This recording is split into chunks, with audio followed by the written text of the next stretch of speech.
So you know how you see like all this organized crime, you have all these Ray Rays and Pookies and all these people going up in there stealing from Targets, Walmarts, Lowe's, Home Depots. And I always was wondering, where is this stuff going? Like, okay, are y'all just like selling it on the street corner somewhere? Y'all like, I got TVs. Are y'all doing that? I mean, are you just like shipping it to somebody somewhere? Are you keeping this stuff for yourself? I mean, how is this going about? So I have an article here, and this can shed a little bit of light on it in certain places and how this organized crime goes. Okay.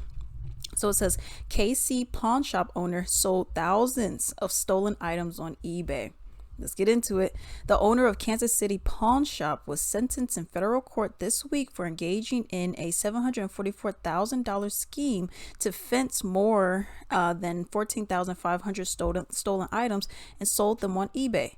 Dennis G. Russell, 66 years old, was sentenced by U.S. District Judge Howard F. Sachs for 20 months in federal prison without parole.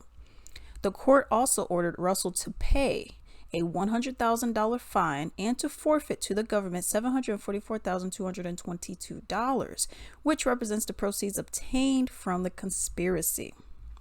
Y'all, on March 24th, 2023, Russell pleaded guilty to one count of conspiracy to transport stolen property across state lines. During the scheme, Russell was one of the two members of the board of directors of Risen of KC Incorporated, which does business as National Pawn at 6223 East Truman Road in Kansas City, Missouri.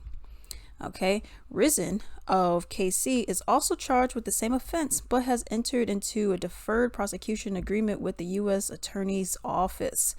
Russell admitted that he participated in a nearly 5-year-long conspiracy from January 1st, 2017 to July 27, 2021.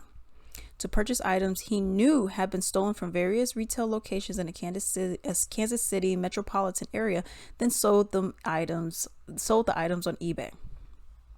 Russell shipped approximately 14,672 stolen items across state lines, resulting in gross proceeds of approximately $744,222, y'all. Wow. This explains it.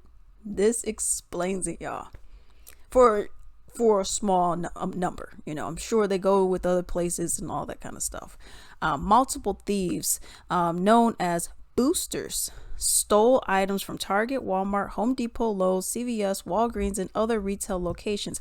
They sold such stolen items as robot vacuum, like those Roombas vacuum cleaners, textbooks, Roku and Google Chromecast television streaming devices, and Crest white strips to Russell at a fraction of the retail price. So, for example, you got it for free, so it's to you for free. The thing sells for, let's say I wouldn't even say $10. If you buy them in bulk, let's say this big bulk thing right here is $100. I'll probably sell it to you for, let's say 40 or 50, I'm assuming, and then if it's for 100, then maybe it's $10 off.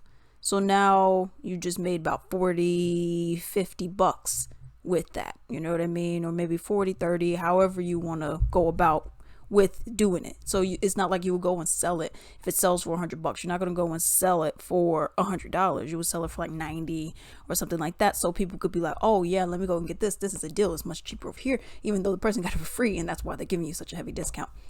But let's continue.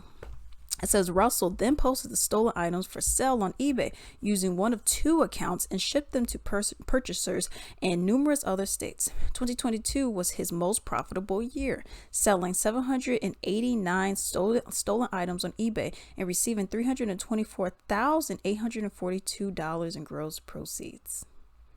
In one instance, from February 20th to April 2nd, 2020, two boosters who were working in tandem provided him with 641 stolen items. Russell only stopped his illegal conduct after a federal search warrant was executed at National Pawn, and he was served with a target letter. On October 21st, 2021, law enforcement officers executed a search warrant at National Pawn and seized 3,400 items. Wow. That's the thing with crime, because I was always like, okay, you committing crime, y'all doing it in your little local areas. There's a lot of crime where it's not just like a local thing, or it's not something that's just is kept in this little bubble. These people are, I mean, they're sending this stuff. If they're still in Chicago, they may give it to someone in Missouri. They may give it to someone over here and give it over here and over here with all these trucks and all this other stuff. And that's how they're doing their business. They're not just keeping it here, they're just pushing it anywhere, wherever the next buyer is and whatever. That's how we're doing it. So that's obviously what this guy was doing, unless everything came directly from Kansas City. But I'm assuming a lot of it was also coming from all these other different places. Like, look at California and even Chicago and see how the thefts are over there, especially California though. See how the thefts are over there. I could see all those people who's stealing all of that kind of merchandise and all that kind of stuff. They're sending this stuff. I got it for free. I want $20 for it. I know you could sell it for 70. You know what I mean? So you just made, some extra money. I personally don't want to sell it, but you do you, So I think that's what's definitely going on. But let me know what you all think down in the comments down below. Hey, if you enjoyed this video, please like and subscribe, and also leave a comment down below. I would also appreciate it if you could go on ebay.com, simply type in Latrice Limited, click on shops, and then you can support me right over there. I have a wide variety of items over there. I have many of my own personal Latrice Limited items, which has candles, bath bombs, soaps, essential oil blends, lingerie robes. I have a whole bunch of stuff. I even have comic books on there, men's ties, action figures, a whole bunch of other stuff as well. Definitely support me on there. Like I said, do not forget to like and subscribe, and thank you.